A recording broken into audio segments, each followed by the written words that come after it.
Any tips for somebody who's just starting out on Hatha Yoga, beginner's guide or steps, anything that you would want to advise somebody who's wanting to start on this journey of Hatha Yoga? Yes, I would say that Hatha Yoga is an extremely, extremely powerful practice. It prepares your body beautifully. It gets you to a state of fitness, which is more than any gym can bring you. And also, it strengthens your internal system phenomenally. Your stamina improves immensely. Your mental, besides the mental clarity and strength, and it just calms it. Like I said, it just brings opens up so many dimensions within you, and opens up immense possibilities for you. You'll see that the time period it takes you to do a particular job decreases drastically once you're in a state of that level of fitness. Because you're more productive now, you're able to focus, you're more stable. Yes, that's right. Better utilization of time. Yes, better utilization of time. Multitasking happens just so fluidly. So you're automatically upgrading your processor to the latest technology which is available. Yes. All right. Yes. Fantastic. Yes, and yeah, besides that, I would like to say to the beginners, I would just say that please start yoga. It is not difficult at all. It is something you owe to your body. You owe this to your system. Yeah. That it is a phenomenal vehicle that we are traveling in, and the universe has gifted us, and we need to get it back to its alignment. And it is an extremely powerful practice. And the only, I would say that one word that will sustain you through this whole thing is to just persevere. Right, yeah. So, no gain without pain. Yes. But the pain is, of course, you starting out initially with yoga, so you would, naturally your body will not be used to it with all the twists and the, the bending and the stretching, etc. It might seem impossible. Even for me now, I mean, my journey is, I do breathing and pranayams and everything pretty regularly, but because of my back condition, I'm not being able to do, or I can't do some of the yoga. So that, of course, is important as well. I think if you do have a medical condition, then please first consult a certified doctor or your physician and check what is appropriate for you, for your age, for if you have a health ailment, and of course, if you're expecting, then of course as well.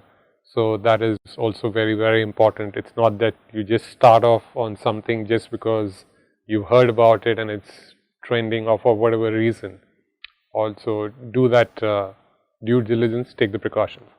So great. Anything else that one should keep in mind when you're doing Hatha Yoga? Is the diet and other things as well? Is that also part of the Hatha Yoga regime? Yoga, of course, is probably a branch of Ayurveda, or in a way. So, are there anything particular to be followed? Yes, you need with Hatha Yoga. There is this misconception that it is too many twisting and too much of twisting and turning to the body, complicated asanas. It's not that difficult, let me tell you that. If I could do it, anybody can do it. I would Even say I can? if I can, everybody can. That is sure. my thing. But yes, there is this, the diet of course supports you, prepares your body better to be able to, makes it more supple. So if you have a sattvic diet, that is more beneficial, and follow an Ayurvedic diet, which is more millets and more fruit, and you increase your intake of more of fruits and vegetables, so they're easily digestible, helps the system to flush out the toxins, so it makes the body more supple. Alongside, it just aids the process of Hatha Yoga. And of course, another thing which is very a big misconception, Venki, is that it's only these complicated asanas and the difficult upside down hanging postures that you're supposed to do in Hatha Yoga. which is they say that they are very powerful, and that's the big misconception. But once you start doing Hatha Yoga, you realize that the subtlest things like pranayama, Right. and the muscle stretch, the simple stretching, simple stretches are phenomenally powerful, for your system, like the neck stretches and the shoulder rotations are extremely powerful, to release all the tension in the muscles, get your body to soften up, because in this I would say that the most powerful things are the simplest to do. I agree. In fact, that's something, the beauty of yoga is that you can do it anyway. You don't need any equipment. You don't need to be worried about the weather. You could be where you are. I mean, you could be working, you could be sitting, you could be driving, you could still do something.